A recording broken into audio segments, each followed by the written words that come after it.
The life of Ammar ibn al-As, R.A. Before Islam, Ammar ibn al-As ibn Wail al-Sami was born into the powerful Quraysh tribe of Makkah, around 573 CE. He grew up among the elite families of Quraysh and quickly earned a reputation for his intelligence, eloquence, and diplomatic skills. Even before Islam, Ammar was trusted as an ambassador for Quraysh. Whenever delicate political or trade matters arose, they would often send him to negotiate on their behalf. He had a sharp tongue and a brilliant mind which made him both respected and feared. However, when Prophet Muhammad began calling the people of Quraysh to Islam, Ammar opposed him strongly. He viewed Islam as a threat to Quraysh's political dominance and the economic system based on idol worship. One of the most famous incidents from this period was his journey to Abyssinia. When some Muslims fled to the Christian king, the Nagus, for safety, Ammar was sent by Quraysh to demand their return. Ammar argued forcefully against the Muslims, but the Nagus rejected him after hearing the recitation of the Quran. Witnessing the impact of the Quran on a Christian king left Ammar deeply moved, though he did not yet accept Islam.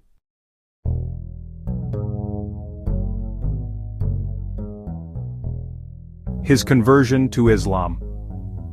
Years later, after the Treaty of Hudaybiyah, Ammar ibn al-As saw that the power of Islam was rising and that the Prophet's mission was unstoppable. His heart began to soften. On his way to Medina, Ammar met Khalid ibn al-Walid and Uthman ibn Talha. To their surprise, all three were heading for the same purpose, to accept Islam. They arrived together and pledged allegiance to the Prophet. Ammar was around 42 years old when he became Muslim. He later said, "There was no one I hated more than the Messenger of Allah, and no religion more detestable to me than his. But now, there is no one I love more than him, and no religion dearer to me than Islam." Musnad Ahmad. His role after Islam. After his conversion, Ammar's brilliance became one of Islam's greatest assets. The Prophet recognized his leadership and appointed him to command several expeditions, such as the famous expedition to Dat al-Salasil. But his most remarkable achievement came during the caliphate of Umar ibn al-Khattab, R.A. Ammar ibn al-As led the Muslim army in the conquest of Egypt in 641 CE. With wisdom, strategy, and diplomacy, he defeated the Byzantine forces and established Muslim rule in Egypt with minimal bloodshed. As governor of Egypt, Ammar was known for his justice and administration.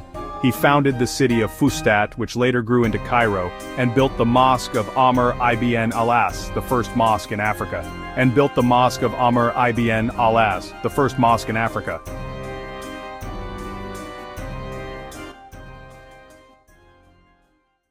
His final days and death. In his later years, Ammar ibn al-As often reflected on his life. He regretted the time he had spent opposing the Prophet but was grateful for the chance to serve Islam afterward.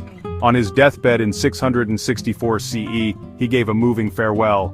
"In the beginning there was no one more hateful to me than the Messenger of Allah.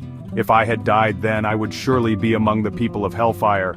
Then Allah guided me to Islam, and no one became dearer to me than the Messenger of Allah. If I were asked to describe him, I could not, for I could not look at him fully out of awe and respect. Now I leave this world with three states in my heart: hope in Allah's mercy, fear of his punishment, and regret for my sins." Ibn Sa'd, al-Tabaqat al-Kubra. He passed away in Egypt, where his grave remains to this day, a symbol of his legacy as a general, governor, and companion of the Prophet. Call to action for viewers. If you enjoyed this story of Ammar ibn al-As, R.A., don't forget to like this video, subscribe to the channel for more inspiring Islamic stories, and leave a comment sharing what you found most inspiring about his life.